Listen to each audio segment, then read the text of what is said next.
Hello friends, तो कैसे आप सभी। तो आज हम आपको एक नया चैप्टर पढ़ाने जा रहे हैं क्लास 9 ज्योग्राफी का, जिसका नाम है भारत का भौतिक स्वरूप। भारत का भौतिक स्वरूप यानी फिजिकल फीचर्स ऑफ इंडिया के बारे में आज हम पढ़ने जा रहे हैं। तो ये क्लास हमारी वन शॉट होने वाली है। तो इस वन शॉट में हम इस पूरे चैप्टर को कवर करने जा रहे हैं। 1-1.5 घंटे की क्लास होगी, तो इसी में हम पूरे चैप्टर को कवर कर देंगे। हर एक टाइप के क्वेश्चंस, टॉपिक और नोट्स आपको दे दिए जाएंगे। तो आज हम इसमें जानेंगे इसके मतलब फीचर्स, मतलब भारत में क्या क्या चीजें पाए जाते हैं। जैसे हम हिमालय माउंटेन के बारे में जानेंगे, हिमालय पर्वतमाला, मैदानी क्षेत्र के बारे में जानेंगे, पठारी क्षेत्र के बारे में जानेंगे, भारत के पास जो द्वीप समूह हैं उनके बारे में जानेंगे, सब कैसे बने हैं, इनका क्या योगदान है, महत्व है, इन सब चीजों के बारे में जानने जा रहे हैं आज। तो हम इस क्लास को स्टार्ट करने से पहले अगर आप चैनल पे नए हैं, चैनल को सब्सक्राइब करें और वीडियो को लाइक करें। तो आज हम भारत का भौतिक स्वरूप पहले चैप्टर ज्योग्राफी का भारत की आकार एवं स्थिति के बारे में हमने पढ़ा दिया था। तो आज हम इसमें भारत के भौतिक स्वरूप के बारे में जानेंगे। तो चलिए अब इस चैप्टर को स्टार्ट करते हैं। तो देखिए, ये जो भारत का भौतिक स्वरूप है, इसमें हम 5 चीजों के बारे में पढ़ेंगे। इसमें हम 5 चीजों के बारे में पढ़ेंगे। इनके बारे में 5 चीजों के बारे में पढ़ेंगे। पहला हम माउंटेन्स के बारे में पढ़ेंगे, यानी पर्वतों के बारे में। दूसरा हम पढ़ेंगे मैदानी क्षेत्र के बारे में, मैदान के बारे में जानेंगे। तीसरा हम जानेंगे पठार के बारे में।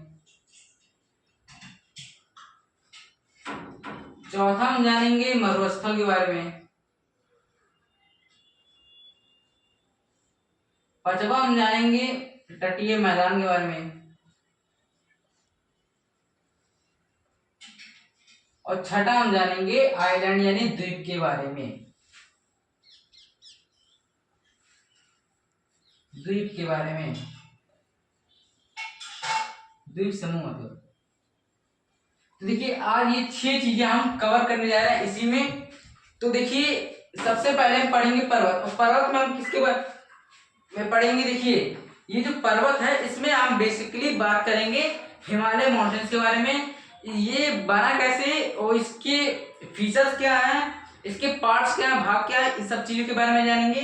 उसके बाद दूसरा हम जानेंगे मैदान के बारे में। मैदान में हम उत्तरी मैदान, जो भाग जो माउंटेन्स के नीचे आते हैं मैदान, उसके बारे में जानेंगे। ये कैसे बना और इसके कंडीशन क्या है, इस क्षेत्र उपजाऊ क्षेत्र है तो इसके कार्य क्या है, मतलब यहाँ पर लोग खेती बाड़ी कैसे करते हैं और ये बना कैसे, ये तो हम जानने वाले हैं। और साथ साथ इसके भाग के बारे में जानेंगे कि कितने कितने पार्ट में डिवाइड किया गया है, ये जानेंगे। उसके बाद हम जानेंगे पठार के बारे में, जो प्रायद्वीपीय पठार है।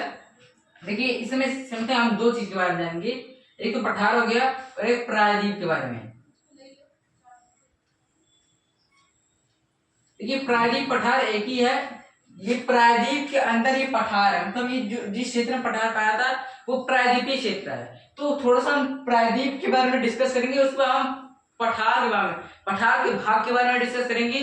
पठार बने कैसे हैं और हम ये भी जान जाएंगे कि जो ये हिमालय है इनसे पुराने पठार है, ये कैसे, इसके बारे में जानेंगे कि पठार जो है, कहा जाता है कि जो हिमालय है वो बहुत बाद बना, लेकिन उससे पहले ये पठार विकसित हो चुके थे। कैसे बने और कैसे इससे पहले विकसित थे, इस सब चीजों के बारे में इसमें जानेंगे। और उसके बाद जानेंगे मरुस्थल। मरुस्थल यानी हमारा रेगिस्तान।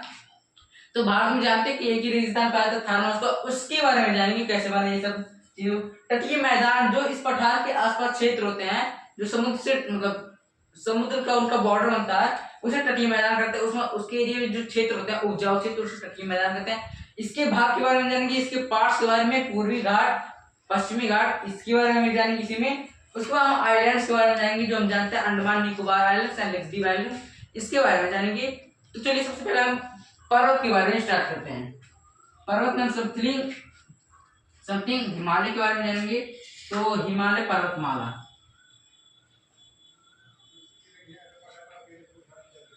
तो हिमालयास के बारे में जानेंगे। तो देखिए, हिमालय का मतलब क्या होता है, पहले हम ये जानेंगे। भारत का भौतिक स्वरूप में पहला ये जो पार्ट है हिमालय, इसका मतलब क्या होता है? हिमालय का मतलब, हिमालय का मतलब होता है, पहले देखिए इसका हम विभाजन करेंगे, जैसे हम आपको बताया कैसे करते हैं। तो हिमालय में हम पहले करेंगे हिम प्लस आलय। आलय का मतलब होता है निवास या घर, और हिम का मतलब होता है बर्फ। इसका मतलब समथिंग ये क्या निकला, इसका मतलब हिमालय का मतलब निकला बर्फ का घर, बर्फ का घर या बर्फ का निवास, बर्फ का घर, यानी हिमालय का अर्थ निकलता है बर्फ का घर। अब हम ये भी जान जाएंगे कि हिमालय बने कैसे। अब हम ये जानेंगे हिमालय बने कैसे। देखिए सबसे पहले आपको ये जानना बहुत जरूरी है, ये तब बने थे जब भारत और ये सब देश नहीं थे, सिर्फ दो आइलैंड्स थे, मतलब भूखंड थे, दो लैंड्स थे। ये हमारे सातों आइलैंड जो आजकल दिखते हैं, मतलब विश्व ऐसा नहीं दिखता था उस टाइम। दो मेजर आइलैंड थे, पहले का नाम है लॉरेंसिया, लॉरेंसिया, लॉरेंसिया, दूसरा था गोंडवाना।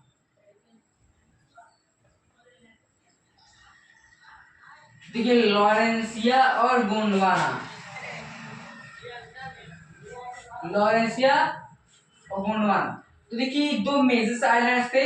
अब देखिए जो लॉरेंसिया है ये इक्वेटर के ऊपर भूखंड था, और जो गोंडवाना है वो इक्वेटर के नीचे भूखंड था।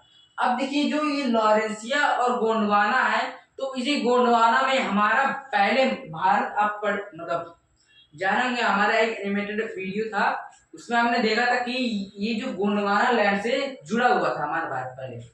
फिर बाद में भारत टूटता है और इस अंगारा लैंड का एक पार्ट, जो कि आज के नाम पे हम बताएं यूरेशियन प्लेट कहते हैं, मतलब प्लेटों में, टेक्टोनिक प्लेट में मतलब टकराव हुआ, खिंचाव हुआ, टूटे, टेक्टोनिक प्लेट में दरार आ गई, जिसके कारण ये दोनों विभाजित होने लगे। तो उस टाइम गोंडवाना लैंड भी विभाजित होने लगा। ये एनिमेटेड वीडियो में हमने बताया आपको। तो देखिए अब हम इसका मेजर तरीके से बताते हैं।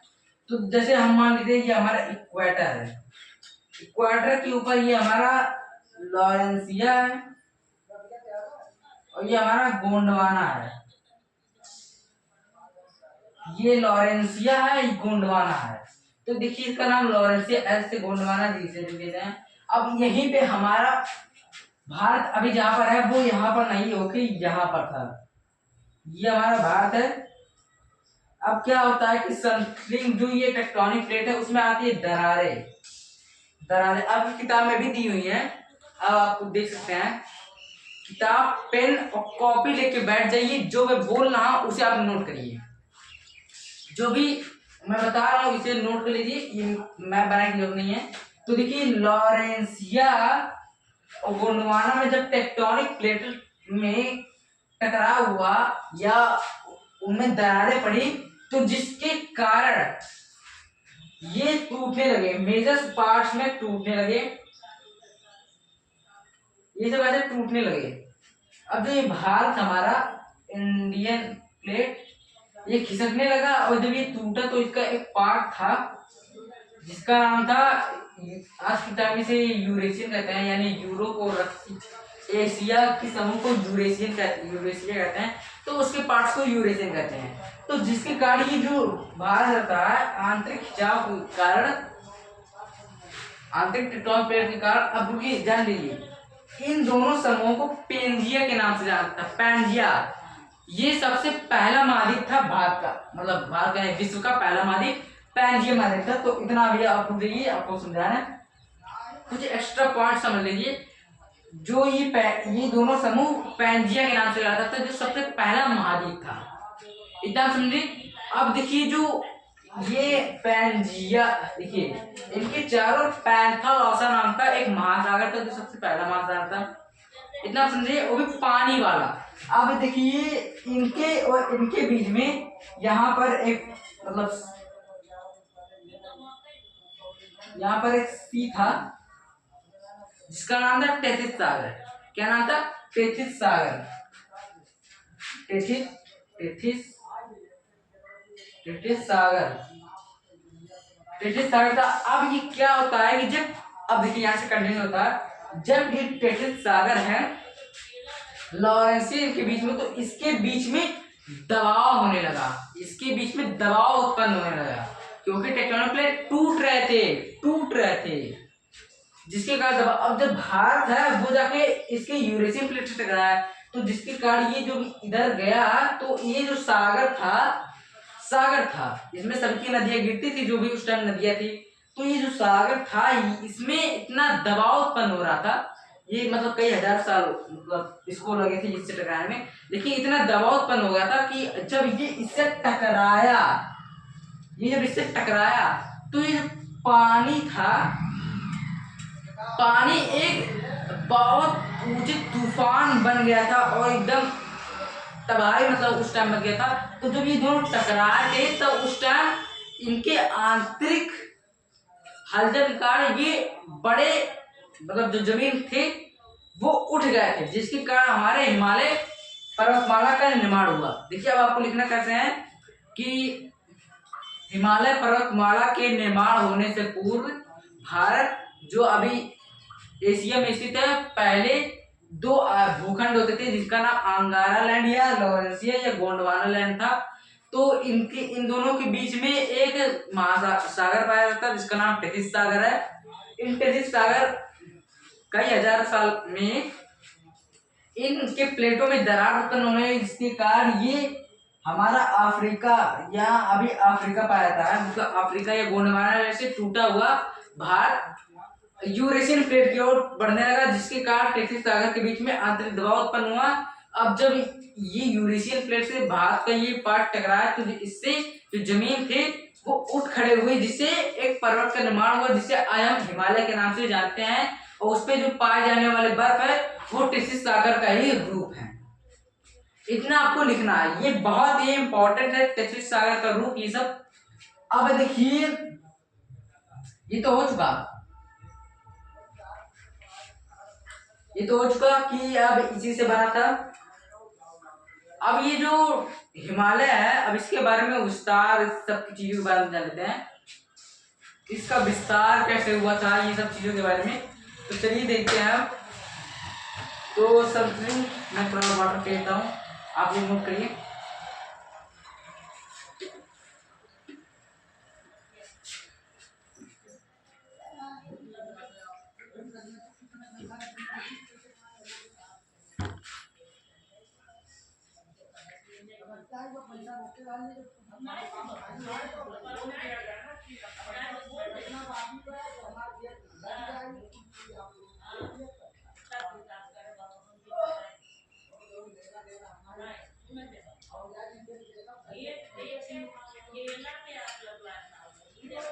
अब हम इसके बारे में जाने जाए कि इसका अपस्वरूप कैसा है। देखिए जो ये हमारा हिमालय है, इसकी जो लंबाई है वो 2400 किलोमीटर है, और इसकी जो चौड़ाई है वो कश्मीर साइड 240 किलोमीटर है, और वही इसकी जो अरुणाचल प्रदेश की साइड की चौड़ाई है वो 150 किलोमीटर है। तो देखिए इन दोनों में बहुत विविधता पाई जाती है, बहुत से डिफरेंस पाए जाते हैं। अब देखिए इसका फैलाव कहाँ कहाँ से हुआ है। देखिए इसका फैलाव पाकिस्तान से इसका फैलाव हुआ है, और भारत के अरुणाचल प्रदेश के पास एक मतलब दिहांग नदी के पास इसका समाप्ति हुआ है। और कहाँ से स्टार्ट हुआ है? पाकिस्तान से स्टार्ट हुआ, मतलब कश्मीर क्षेत्र उसका पास, मतलब पाकिस्तान में भी एक कश्मीर क्षेत्र आता है ना, तो वहां से वो स्टार्ट हुआ है। जैसे हम कहें कि जो हमारा लद्दाख है, लद्दाख से 2 किलोमीटर, तो जैसे वहां पर तिरचमी स्टार्ट जैसे पर्वत वहां पर पाए जाते हैं, तो वहां से वो स्टार्ट हुआ है, और एंडिंग उसका कहा हुआ दिहांग नदी यानी ब्रह्मपुत्र नदी के संकीर्ण मोड़ पे, जहां पर वो मुड़ जाती है, भारत में आ जाती है, वहीं पे इसका विस्तार खत्म होता है। अब देखते हैं कि ये बना कैसे है, मतलब कि क्या क्या एलिमेंट्स थे इससे, इसकी जमीन में क्या क्या, ये अवसादों से बना, बहुत पुराने अवसादों बालुका पत्थर से बना है, बालुआ पत्थर से ये बना है। कौन?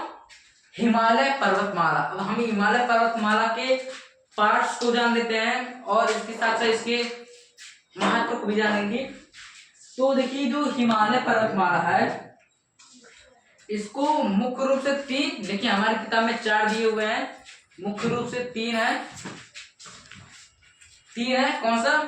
पहला है हिमाद्री, दूसरा मध्य हिमालय और तीसरा है शिवालिक। तो ये तीन पार्ट्स हैं। देखिए हमारे किताब में एक और दिया है तिब्बत हिमालय नाम से दिया है, ट्रांस हिमालयस।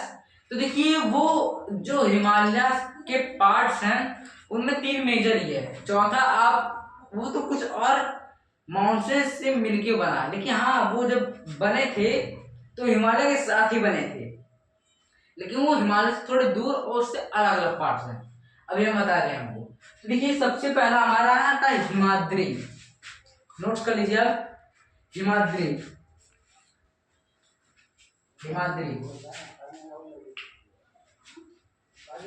पहला आता है हिमाद्री। जैसे इरेज कर दूं,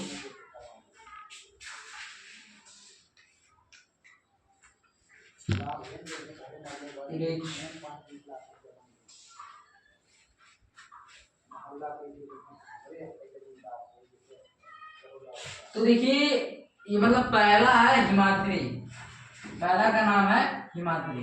तो देखिए जो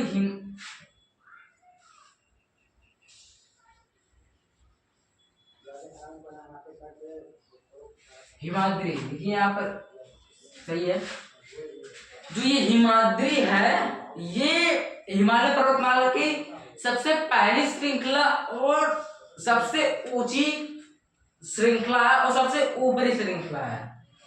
सबसे ऊंची ऊपरी श्रृंखला है कौन? मतलब ये हिमाद्री को हम ग्रेट माउंटेन यानी महान हिमालय, महान पर्वत और इसे आंतरिक हिमालय के भी नाम से जानते हैं। तो जैसा कि ये हिमाद्री है इसकी ऊंचाई बहुत ज्यादा है। देखिए जो माउंट एवरेस्ट, कंचनजंगा जैसे माउंटेन्स पाए जाते हैं वो हिमाद्री पर्वत मतलब हिमाद्री क्षेत्र में ही पाए जाते हैं, मतलब हिमालय के हिमाद्री क्षेत्र में ही ये सब पाए जाते हैं। इसकी ऊंचाई जो होती है वो 500-600 किलोमीटर मतलब 500-600 मीटर से ऊपर होती है इसकी ऊंचाई। और इसकी जो लंबाई है, इसकी जो लंबाई है वो मतलब कहां से कहां तक है, इसकी जो लंबाई वो अरुणाचल प्रदेश मतलब सॉरी कश्मीर या फिर कह दीजिए आज का लद्दाख से लेकर अरुणाचल प्रदेश तक है। और इसका अधिकांश भाग भारत में है। इसका 16 या 40% भाग भारत में है, 30% भाग चाइना एवं नेपाल में है। बाकी और पार्ट्स जो मतलब 20% भाग है वो भारत के मतलब थोड़ा सा पाकिस्तान और भूटान में है और थोड़ा सा म्यांमार में भी इसके पार्ट्स हैं, ज्यादा नहीं है। तो देखिए अब इसकी ऊंचाई, इसकी लंबाई चौड़ाई जान लेते हैं। इसकी जो लंबाई है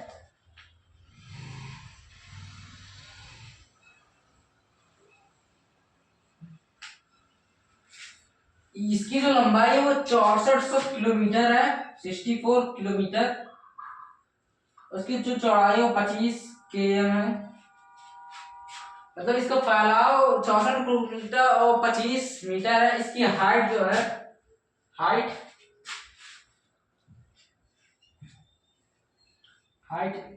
इसकी 6000 समथिंग 6000 इसका मीटर है, 6000 मीटर की ऊंचाई है। अब देखिए ये जो बने हैं ये जो बने हैं ये अवसाद बने ज्यादातर ये आग्नेय चट्टान, रूपांतरित चट्टान एवं अवसाद चट्टान तीनों की मिश्रण से बना है। और इसमें पाए जाने वाले माउंटेन्स में हमेशा बर्फ जमी रहती है, इसलिए इसे हिमाद्री के नाम से जानते हैं, यानी हिम का द्वार हिमाद्री। तो हिमाद्री में हमेशा पाए जाते हैं ये सब माउंटेन्स पाए जाते हैं। और इसकी ऊंचाई इतना आपको लिखना है। अगर आपसे इसकी विशेषता पूछता है तो इसकी कोई उतनी खास विशेषता नहीं है।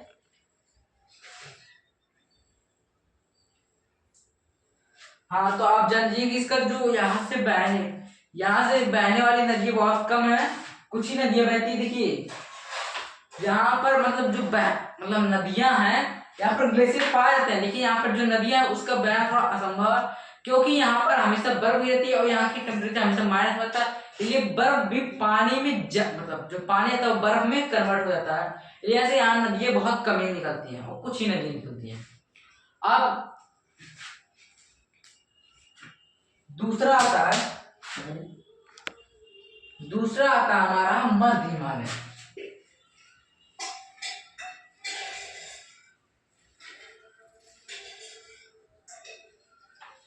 जिसे निम्न हिमालय के नाम से जाते हैं, यानी इनर माउंटेन्स। तो देखिए जो मध्य हिमालय है, इसकी हाइट थोड़ी कम है, ये 4000 मीटर अप्रोक्स की ऊंचाई होती है। यहाँ पर ये जो एरिया है, यहाँ पर बहुत सारे पर्यटक स्थल भी पाए जाते हैं। इसकी जो चौड़ाई है वो हिमाद्री से लंबी है और इसकी जो लंबाई है वो भी लंबी है, इसकी चौड़ाई हिमाद्री से चौड़ी और लंबाई हिमाद्री से लंबी है। तो इसकी जो चौड़ाई है वो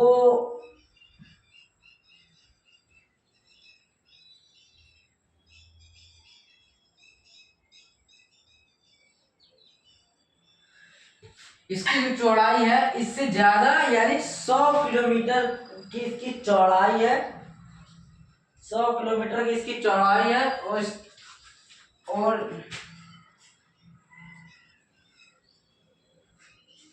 100 किलोमीटर इसकी चौड़ाई है, 100 km, और इसकी जो लंबाई है वो 5000 km तक इसकी लंबाई है। अब देखिए यहाँ पर जो पाए जाने वाले मतलब माउंटेन्स हैं, यहाँ से बहुत सारी नदियां निकलती हैं और ये नदियां दो पर्वतों के बीच में निकलती है, जहाँ पर घाटी होती है वहां से ये नदियां निकलती हैं और इस नदियों की डेप्थ, यानी ये गॉर्ड्स का निर्माण करती हैं, तो इसकी जो डेप्थ होती है वो 1000 होती है, यानी यहाँ से नदियां गहराई बनाती है वो 1000 मीटर की होती है। अब जानेंगे जो ये हिमाद्री है, यहाँ पर बहुत सारे पर्यटक स्थल जैसे कश्मीर, शिमला इत्यादि यहाँ पर पर्यटक स्थल पाया था।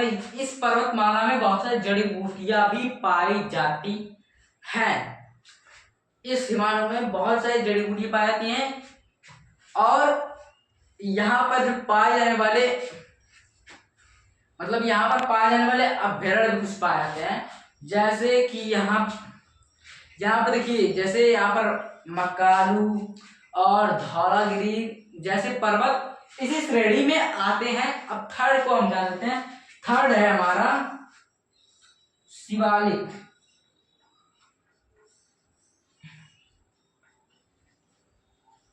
देखिए शिवालिक का मतलब होता है महान, यहाँ पर जो आलिक है इसका मतलब होता है महान, शिवालिक मतलब महान शिव, तो इसी के नाम से इनका नाम शिवालिक रख दिया।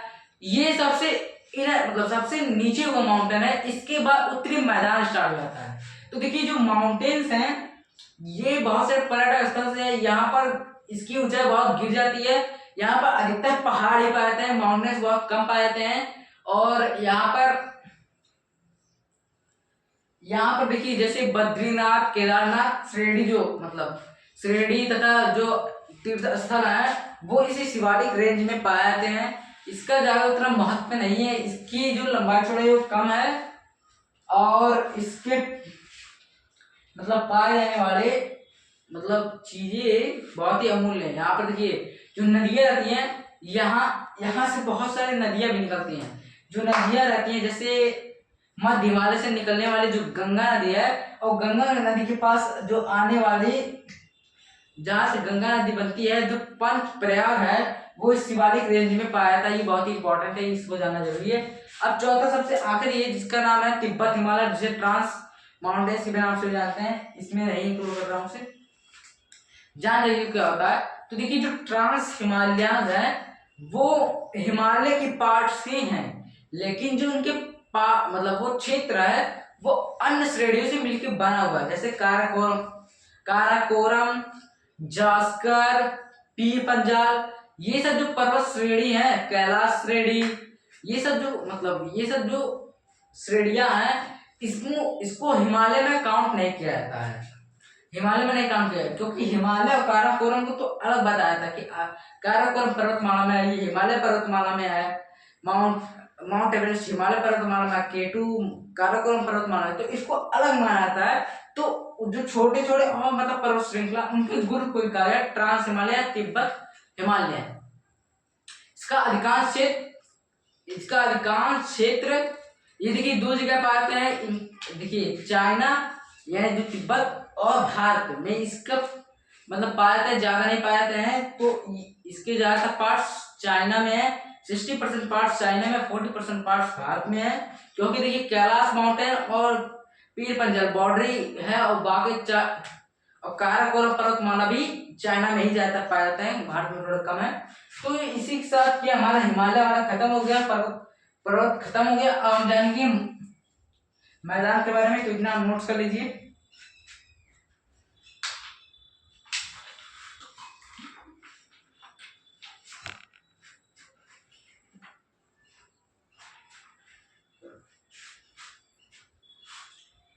नोट कर लीजिए। अब हम जानेंगे मैदान के बारे में। तो अब आएगा मैदान।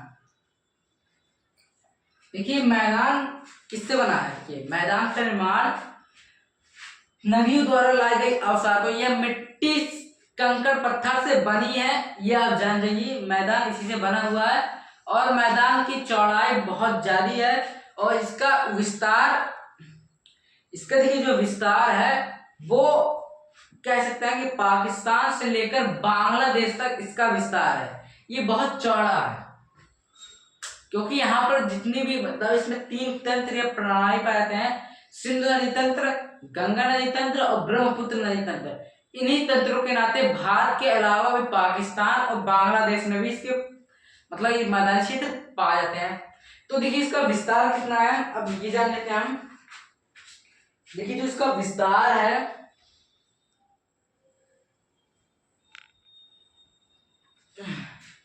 इसका विस्तार देखिए 1400 किलोमीटर लंबा और 250 या 300 किलोमीटर मतलब 600 किलोमीटर चौड़ा है। ये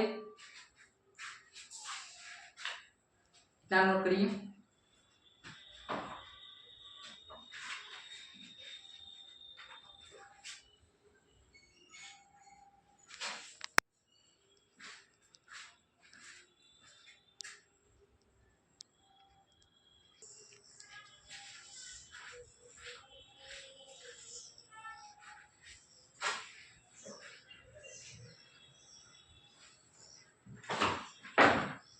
तो दोस्तों हो गया।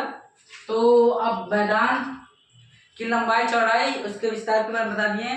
अब देखिए ये किस किस स्टेट में आता है। देखिए पंजाब पाकिस्तान इसका स्टेट है, भारतीय पंजाब, हरियाणा, उत्तराखंड का कुछ भाग, दिल्ली, राजस्थान का कुछ भाग, मध्य प्रदेश का कुछ भाग, उत्तर प्रदेश, बिहार, झारखंड और छत्तीसगढ़ का कुछ भाग और पश्चिम बंगाल और बांग्लादेश का कुछ स्टेट। ये पूरे मिला के मैदान का निर्माण करते हैं। ये मैदान जलोढ़ मृदा से बने इसलिए इसे जलोढ़ीय मैदान भी कहा जाता है। ये बहुत ही उपजाऊ होते हैं। देखिए अब हम इसका क्वेश्चन कुछ क्वेश्चन आपको बताया जा रहा है। क्वेश्चन क्या पूछेगा, हिमालय का निर्माण कैसे हुआ, इसकी संरचना को स्पष्ट कीजिए। पूछ लेगा हिमाद्री किन किस चीजों से बना, इसकी लंबाई चौड़ाई ऊंचाई बताइए, बहने वाली नदियां पर्वतों के नाम, ये सब जो चीजें हैं ये हिमालय के क्वेश्चन है। मैदान के जैसे क्वेश्चन पूछे जाएंगे, कोई फालतू वाला नहीं हो रहा है, बस आपको क्वेश्चन बेस्ड और कॉन्सेप्ट बेस्ड आपको पढ़ाया जा रहा है। अब मैदान के बारे में जान लेते हैं। अब हम जानते हैं मैदान के पार्ट्स के बारे में। मैदान के जो पार्ट्स हैं वो 3 टाइप के होते हैं। तो देखिए पहला मैदान का नाम है मतलब वो सिंधु नदी क्षेत्र है, उसे पश्चिमी भाग के नाम से जाते हैं। तो जो सिंधु नदी वाला क्षेत्र है इसमें सिंधु नदी के क्षेत्र से अधिकांश इसका भाग पाकिस्तान में है। मैंने क्या कहा था, जो सिंधु नदी क्षेत्र वाला है। बुक को आप देखते रहिए क्योंकि मैं पढ़ा बुक से ही रहा हूँ। आप ब्लैक बोर्ड मत देखिए कि मैं लिख रहा हूँ कि नहीं लिख रहा हूँ, मैं जो बोल रहा हूँ उसे आप लिखिए, बुक को देखिए। मैंने कहा अगर आपका कोई भी बुक हो एनसीईआरटी वाला हो या जो प्रकाशन बुक्स होते हैं वो, लेकिन आपको बुक खोल के रखना है। अब मेन क्वेश्चन पूछता है सिंधु नदी तंत्र, गंगा नदी तंत्र और ब्रह्मपुत्र नदी, ये बहुत ही मेजर है और उनके सबसे ज्यादा क्वेश्चन पूछे जाते हैं। अब देखिए जो सिंधु नदी तंत्र है इसमें 5 रिवर्स हैं, सिंधु, ब्यास, झेलम, रावी और चेनाब, सतलज।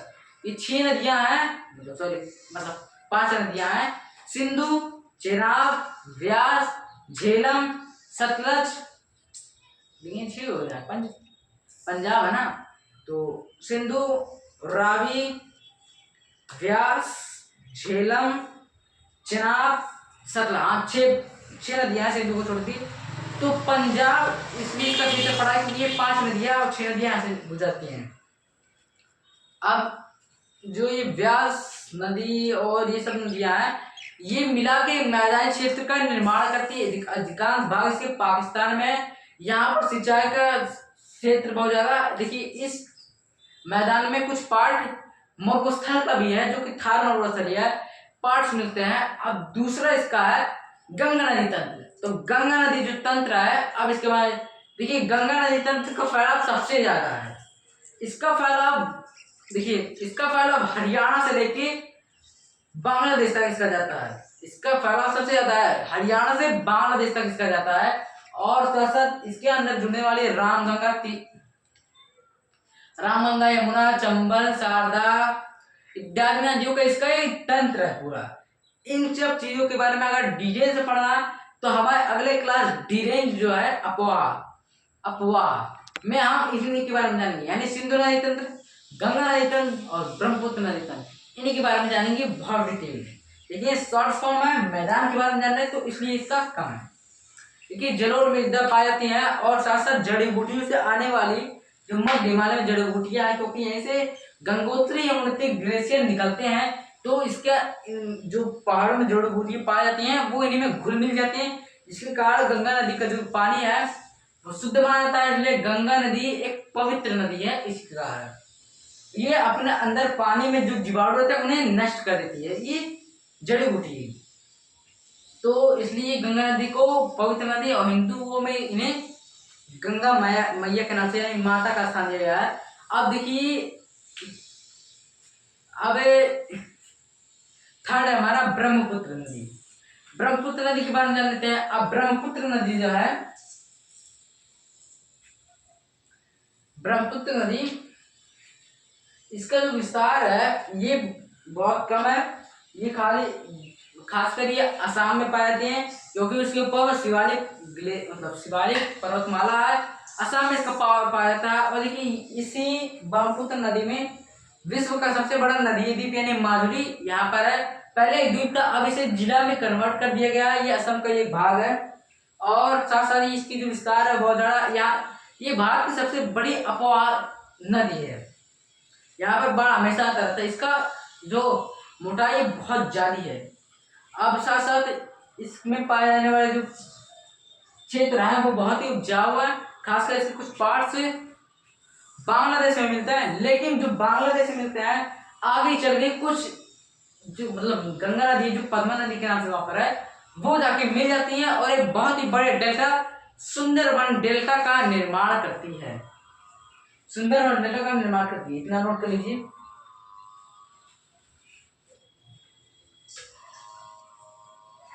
अब देखिए जो तीसरा है, तो तीसरा देखिए है प्रायद्वीपीय पठार।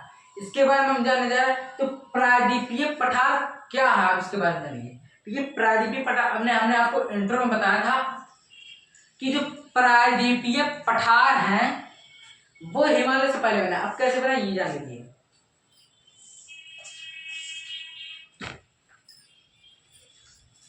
देखिए जो प्रायद्वीपीय पठार हैं ये समथिंग ये हिमालय से पहले बना है, क्योंकि मान लीजिए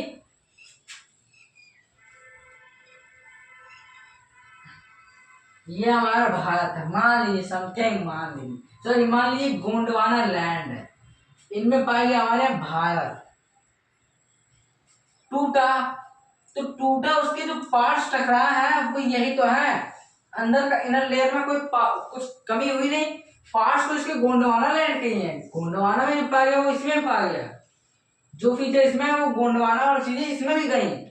और इसके सिर्फ बाहरी परतों से हिमालय बना ना, आंतरिक में कोई उतनी खलबली नहीं हुई थी, आंतरिक में जो था वो वही उसी में रह गया, जिसके कारण ये जो रहे हैं, इसलिए इसे बहुत पुराना कहता है। ये बहुत ही मेजर क्वेश्चन है कि हिमालय से पुराने हैं, समझे कि नहीं, इतना समझिए। अब हाँ, आप लोग कमेंट कर दीजिए, हमने एक मतलब शॉर्ट वीडियो बनाया था, मतलब उसमें हमने आपको नोट्स के बारे में बताया था कि नोट्स कैसे बनाते हैं। तो वो जो नोट्स वाले हैं, अगर आपको कौन सा नोट्स चाहिए, मैंने देखा कि उसको ज़्यादा लोग अभी देखे नहीं है, तो अभी कुछ ही टाइम पहले डला है, तो आपको कमेंट करना है कि अगला लेक्चर किस पे बनाना चाहिए, क्योंकि हमने एसएसटी नोट्स के बारे में बताया है। अगला आपको किस पे चाहिए बताइए, आप मैथ पे चाहिए, साइंस पे चाहिए, हिंदी पे चाहिए, या इंग्लिश पे चाहिए, या अन्य किसी सब्जेक्ट जैसे। अगर आपको 11-12 का भी चाहिए तो हम उसका भी दे देंगे, कैसे बनता है क्या बनता है, चैप्टर के साथ आपको उसको नोट्स बनाएंगे, यानी कि आपको हम बताएंगे कि आपको क्या लिखना है, कॉपी में क्या क्या लिखने, कौन को क्वेश्चन लिखने हैं, आपका एक प्रॉपर नोट्स बनाना है, तो इसकी जिम्मेदारी मैं लेता हूँ। 6, 7, 8, 9, 10, 11, 12 ये 7 क्लास का जिम्मेदारी मैं लेता हूँ नोट्स का। आगे पुराना है, अब इसका जो विस्तार है वो देख लेते हैं। ये जो प्राचीन पठार है इसका विस्तार 16 लाख 16 लाख वर्ग किलोमीटर में है। इसके 3 पार्ट्स हैं, तीनों पार्ट्स के बारे में जान लेते हैं। पहला पार्ट इसका है, तो इसके 2 पार्ट्स हैं, तीसरा एक इंक्लूड किया गया है। मतलब पहला पार्ट है मध्य उच्च भूमि, मध्य उच्च भूमि, और दूसरा डेक्कन प्लेटू। मध्य उच्च भूमि यानी सेंट्रल हाइलाइट्स, जो मध्य उच्च भूमि है इन्हें क्या कहता है, जो दक्षिण भाग में पाया जाता है उन्हें डेक्कन प्लेटू कहते हैं, और जो दक्षिण भाग से ऊपर उत्तर भारत के उत्तरी पूर्वी भाग में पाए जाते हैं उन्हें कहा जाता है सेंट्रल हाइलाइट्स यानी मध्य उच्च भूमि। तो देखिए जो मध्य उच्च भूमि, इसके अंदर आने वाले सतपुड़ा माउंटेन भी थोड़ा आता है, आपको छोटा नागपुर का पठार, पाया जाता है उसमें, और साथ साथ आप इसमें बुंदेलखंड का पठार, रोहिलखंड का पठार, इन सब का पठार आप पाते हैं मध्य प्रदेश में पाए जाने वाले पठार इसी में आता है, इसी में जुड़ते हैं। यहाँ से बहने वाली कुछ नदियां है, देखिए इसका एक पार्ट, इसी का एक पार्ट यानी मध्य उच्च भूमि का पार्ट असम में है, असम में पर्वतमाला है, तो उसको क्या नाम कहता है, उसको कहा जाता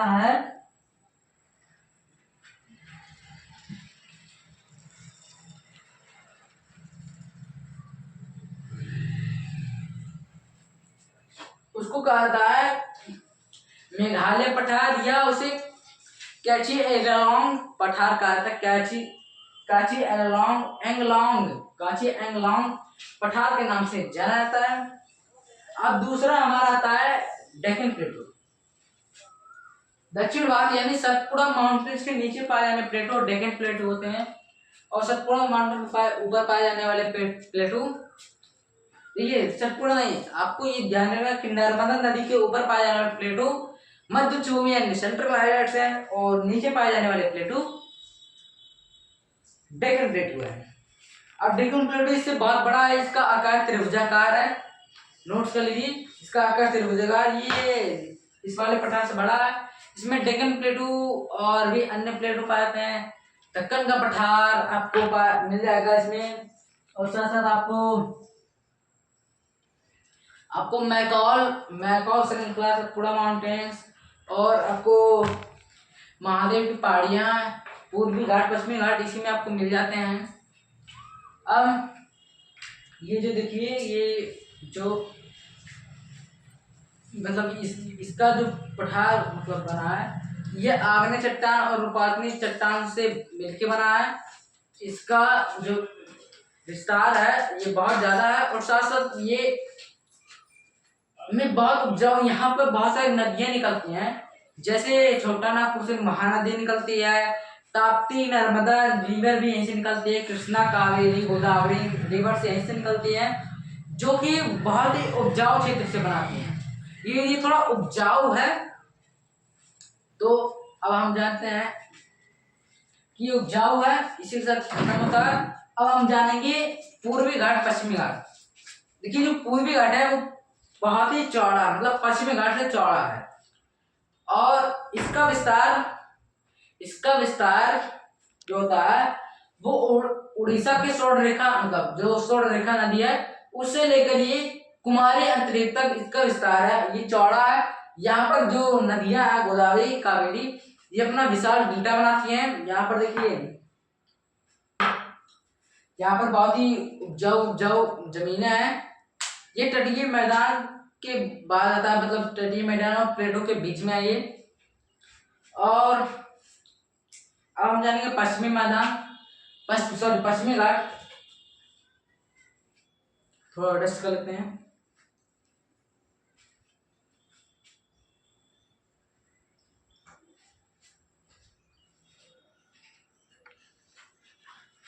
रेस्ट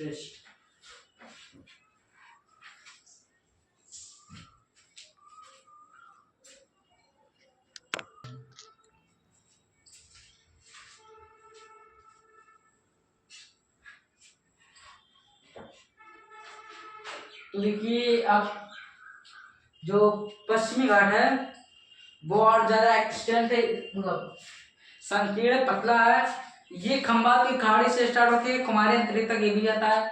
ये पतला, यहाँ पे बस दो ही नदियां ऑलरेडी मिलती हैं, दो नहीं, दो मेजर नदियां हैं, नर्मदा और ताप्ती। वो भी इसके सिरे पे जाकर गिरती हैं, मतलब इसके बॉर्डर से स्टार्टिंग में। इसके ये थोड़ा सुख, मतलब यहाँ पर कृषि ज्यादा उतना हो नहीं पाता है, और इस एरिया के जो पार्ट्स हैं वो थोड़ा, मतलब ये जो क्षेत्र फैला हुआ है इसे महाराष्ट्र एरिया है, इसलिए प्रायद्वीप पठार के डेक्कन प्लेटो को महाराष्ट्र पठार और इस पूर्वी घाट को महाराष्ट्र घाट के नाम से कहा जाता है। इतना समझ में आया। अब देखते हैं हम मरुस्थल के बारे में। ये देखिए, इनमें ये तीनों बहुत बड़े बड़े थे, लेकिन ये तीनों बहुत छोटे छोटे हैं। तो इन लोग को मैं जल्दी जल्दी करके बता देता हूँ। तो देखिए, जो ये मरुस्थल है, तो मरुस्थल में देखिए हमारा मेजर मरुस्थल थार मरुस्थल है। इसका विस्तार पाकिस्तान में, भारत में, और थोड़ा सा बहुत निम्न सा इसका पार्ट इसका पार्ट ईरान में है, लेकिन वहां पर अलग, मतलब मरुस्थल मिल जाता है, इसलिए इसको मेजर नहीं करते हैं, लेकिन थोड़ा सा पार्ट से इसका। जैसे देखिए, जो पाकिस्तान के प्रदेश में लेना नहीं, तो मैं बता देता हूँ उसका नाम सिंधु प्रदेश, सिंधु क्षेत्र, सिंधु प्रदेश, सिंधु प्रांत। उसके बाद बलोचिस्तान, जो कि अब अलग होने की मांग पे है। तो बलोचिस्तान था इसका विस्तार, और बलोचिस्तान के पास क्वेटा के पास के 1-2 किलोमीटर बाद ही उसका बॉर्डर लग जाता है ईरान का, लेकिन वहीं के आसपास ही ये खत्म हो जाता है, इसलिए इसका थोड़ा पार्ट ईरान में भी रहता है। अब देखते हैं, ये यहाँ पर देखिए जो क्षेत्र है भारत, हम उनकी बात नहीं करेंगे पाकिस्तान वाले की, हम भारत वाले से क्षेत्र की बात करेंगे। तो भारत वाले क्षेत्र में एकमात्र नदी है जिसका नाम है लूनी नदी, वो भी सूखी हुई नदी है। अब देखिए, इस क्षेत्र रेगिस्तानी क्यों है? कारण कि अरावली पर्वत, जब मानसून आता तो अरावली पर्वत के इसी पार, मतलब पश्चिम दिशा में है, तो अरावली पर्वत से जब टकराता है तो अरावली पर्वत के पास ही बढ़ जाता है, ना कि उस पर, मतलब अरावली पर्वत इससे पार ही नहीं कर देता मानसून, और ढकेल के दूसरे एरिया में कर देता है। और जो नीचे पाया जाने वाला कच्छ की रण है, कच्छ की रण जो इसी थोड़ा पार्ट है, तो कच्छ के रण जो एरिया है, मतलब वहां पर, मतलब ऐसे मानसून जल्दी उठते नहीं है, जिसके कारण वो भी एरिया शुष्क रहता है, और वहां पर बर्फीली, मतलब रेतीली हवाएं चलती है, जिसके कारण ये एरिया मरुस्थलीय रहता है। इसका क्षेत्रफल कितना है? इसका क्षेत्रफल है 1 लाख वर्ग किलोमीटर। इसका क्षेत्रफल है 1 लाख वर्ग किलोमीटर।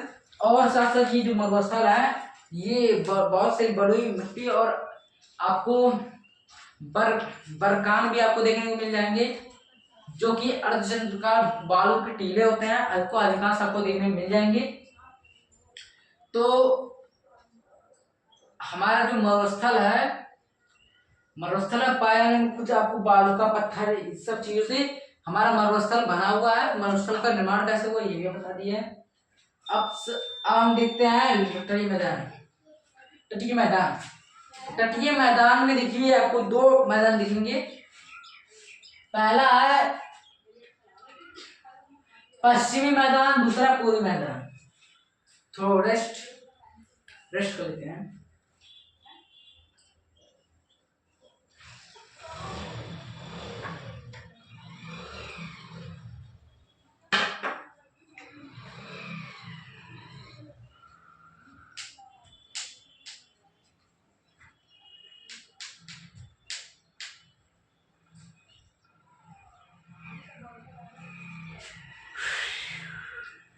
दोस्तों तटीय मैदान को हम पढ़ा देते हैं। जो तटीय मैदान है, तटीय मैदान ये बहुत ही महत्वपूर्ण है, क्योंकि ये देखिए आप जानिए ये उत्तरी मैदान से अलग है, यानी मैदान और क्षेत्र से अलग है। ये समुद्र के किनारे पाए जाते हैं। इनका इनमें जो पश्चिमी मैदान है वो अरब सागर और पश्चिमी घाट के बीच में है। ये एक संकीर्ण पतला सा है, यहाँ पर ज्यादा खेती बाड़ी नहीं होती है। हाँ ये मैदान क्षेत्र है समुद्र के कारण, समुद्र का है, उसकी जो चौड़ाई है वो 64 किलोमीटर है। और इसके 3 पार्ट है। उत्तरी पार्ट को कोंकण कहता है, और दूसरे मतलब जो मध्य वाला पार्ट रहता है उसे हम कहते हैं, मध्य वाले को हम कन्नड़ तट कहते हैं, और आखिरी मतलब जो सबसे दक्षिणी है उसे उसे कहा जाता है मालाबार तट। उसे मालाबार तट के नाम से जानता है। तो ये हमारा पश्चिमी मैदान हो गया। पूर्वी मैदान इससे थोड़ा चौड़ा है, और ये पूर्वी घाट और बे ऑफ बंगाल खाड़ी के बीच में स्थित है। इसकी चौड़ाई इससे थोड़ी ज्यादा है। इसकी चौड़ाई जो है वो 168 किलोमीटर से 200-250 किलोमीटर तक इसकी चौड़ाई होती है। अब देखिए यहाँ पर जो नदियां रहती हैं वो अपना विशाल डेल्टा बनाती हैं, जिनमें महानदी, और यहाँ पर देखिए चिल्का लेक भी यहाँ पर एक अनोखा भूभाग पाया जाता है प्रवाल क्लिप्स के हिसाब से। तो ये देखिए सब बहुत ही इंपॉर्टेंट क्वेश्चन भी हम क्वेश्चन का आंसर बोल रहे हैं। जैसे प्रवाल क्लिप्स क्या होता है, किसका भूभाग है, चिल्का मतलब पूर्वी जो मैदान है निर्माण कैसे वो किनके बीच में स्थित है, ये सब। अब देखिए जो मैदान है तटीय मैदान, ये यहाँ पर देखिए ये पूर्वी वाले एरिया है, यहाँ पर कृषि होना अनिवार्य है। यहाँ पर बहुत ही अच्छा भूभाग है, कृषि होता है यहाँ पर, खाने पीने की सुविधा यहाँ पर है। यहाँ पर अधिकतर जनसंख्या निवास करती है पठारी वाले एरिया की। और इस एरिया में जो पूर्वी घाट है वहाँ की सबसे ऊंची पर्वत महेंद्रगिरी, जो कि इसी के पास है, सबसे ऊंची पर्वत महेंद्रगिरी है। और दक्षिण भारत का सबसे देखिए जो पूरी घाट है इसके ऊपर नीचे पूरी मैदान है। पूरी मैदान के पास ही यहाँ पर अनायमुड़ी और यहाँ ऊपर महेंद्रगिरी पाए जाते हैं, जो कि दक्षिण भारत का सबसे ऊंची पर्वत है, जो कि पूरी घाट का ही पार्ट है। यही पूरी मैदान में इसका पार्ट पाया जाता है। इतना। अब हम आपको बताएंगे दूसरा सबसे आखिरी टॉपिक है, इसके बाद चैप्टर खत्म हो जाएगा। ये आपका 1 शॉट पहली बार हो रहा है, तो इसलिए आप लोग घबराइएगा मत। तो देखिए ये जो द्वीप समूह है, 2 टाइप के द्वीप समूह होते हैं। द्वीप कहते हैं किसको है ये जान लीजिए। द्वीप कहते हैं ऐसे क्षेत्र को जो चारों ओर से पानी से घिरा होता है, चारों तरफ पानी से घिरा होता है, उसे द्वीप समूह कहते हैं। और 2 द्वीप हैं, लक्षद्वीप और अंडमान और निकोबार आइलैंड, 2 द्वीप हैं। तो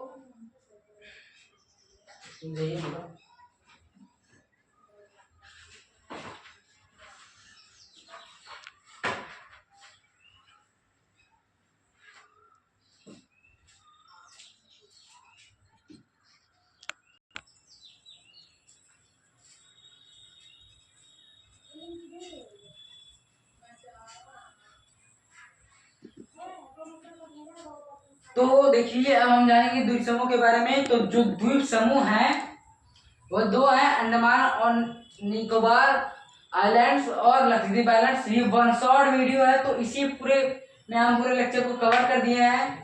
तो ये दो द्वीप समूह है। तो पहले हम लक्षद्वीप समूह के बारे में जानते हैं। जो लक्षद्वीप समूह है वो अरब सागर में स्थित है।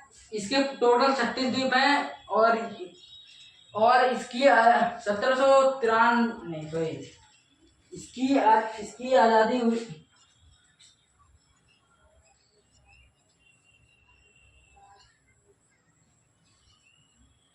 हाँ, 1973 के पहले से लंकादीप एमिनिकाय या मिनिकाय के नाम से जाना जाता था। इसको उसके बाद आज़ादी मिली और इसको कहा गया लक्षद्वीप आइलैंड्स के नाम से इसको जाना गया। इसकी जो प्रशासनिक क्षेत्र है उसका नाम कावरत्ती है और यहाँ पर प्रबल व्यक्ति भी पाए जाते हैं। तो इसके आसपास के क्षेत्र जो सागर है उसे लक्षद्वीप सागर कहते हैं। अब